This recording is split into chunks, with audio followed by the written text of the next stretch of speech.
This video will describe how to use Scribble, which is an online tool that will allow you to annotate websites and to share your annotations with others.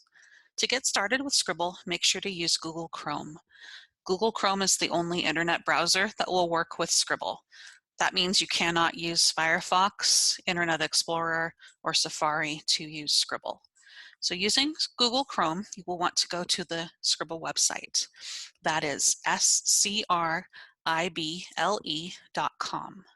Once you arrive at the Scribble website, choose the button labeled Sign Up Free.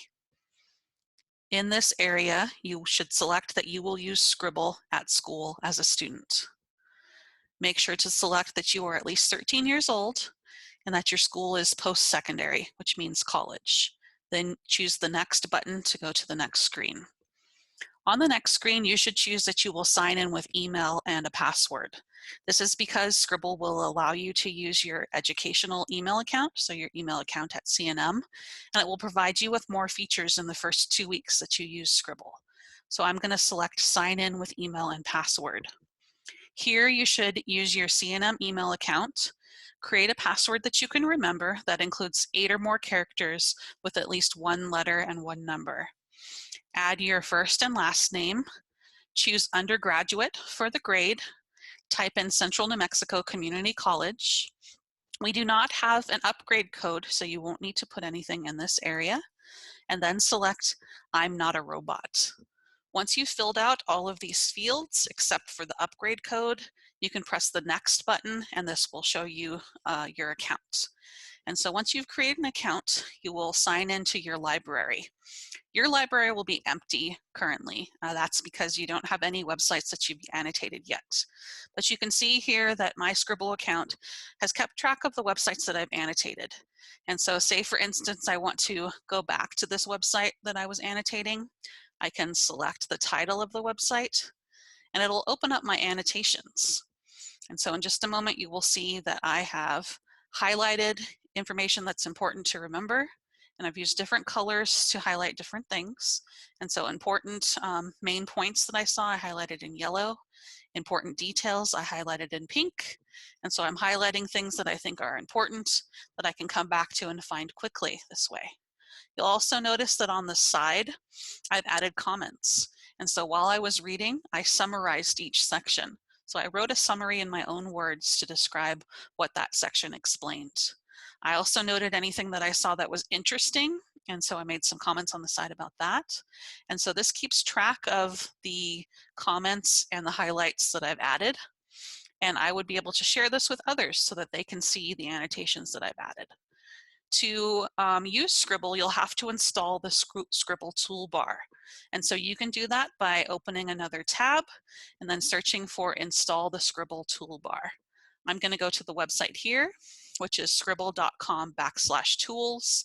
I already have the Scribble toolbar installed, but you will see a button that asks you to install the Scribble toolbar.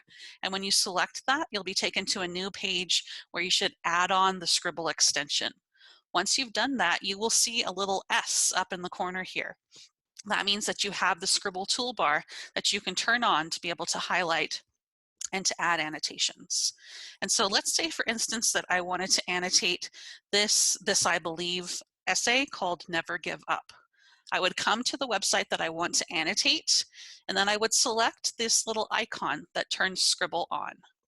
This will open the Scribble toolbar, which is located at the bottom of the site, and it adds this website to my library. And so I can use the Scribble toolbar to add annotations. Notice how there's a highlighter down here, and next to it, there are some colors that I can use. And so as I'm reading, if I find something interesting that I want to highlight, let's say for instance, I really like this sentence here, and I'm going to use yellow to highlight things that I think are strengths of this piece. And so I like the sentence that reads, he gripped his sooty hands around the steering wheel of his beat-up Chevy truck and stared out through the windshield while the wipers batted away big fluffy white snowflakes. And the reason that I like this is because I think it's very detailed and interesting. And so I've highlighted it, And now I'm going to scroll over and add a comment that explains why I like this sentence. And I might do that in yellow also, so that I remember that the yellow sentences are the sentences that I think are strengths. And I could say that this sentence is very descriptive.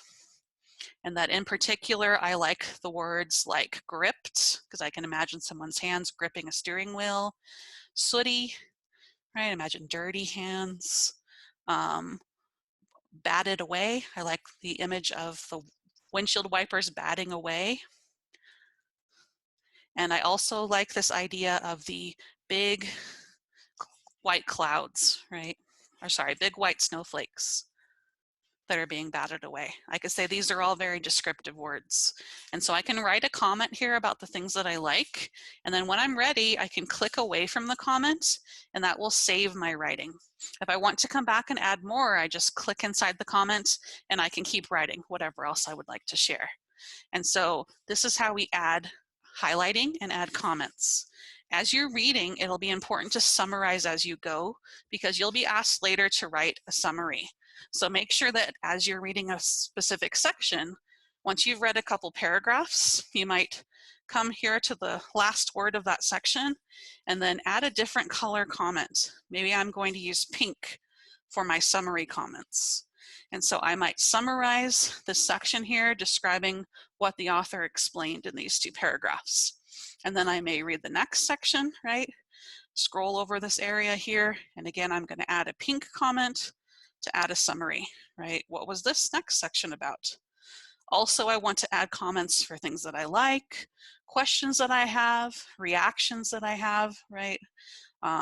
We want to read the whole piece and make sure to highlight and comment throughout it so that you receive full credit on your annotations.